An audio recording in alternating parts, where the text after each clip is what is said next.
investigators start breaking down the timeline, and the mask of the grieving husband begins to slip.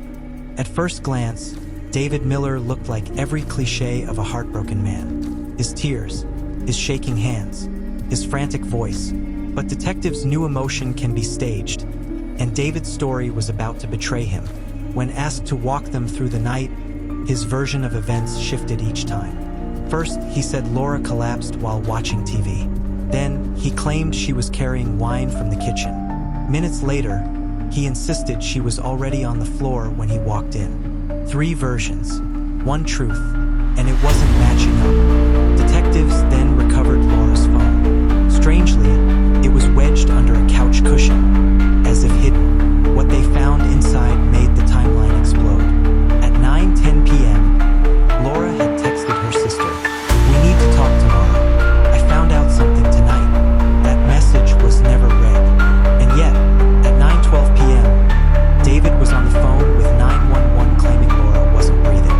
If Laura was alive and texting at 9:10, what happened in those 2 minutes?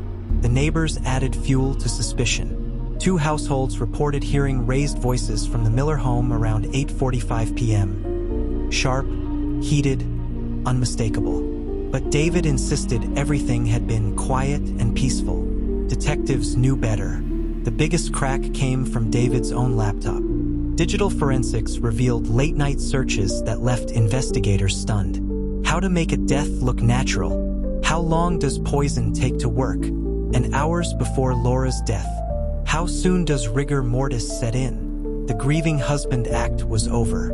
The evidence was damning, but detectives still needed a motive. Why would David kill the woman he called his soulmate? As investigators dug into his finances, his relationships, and his secret double life, the truth came into focus.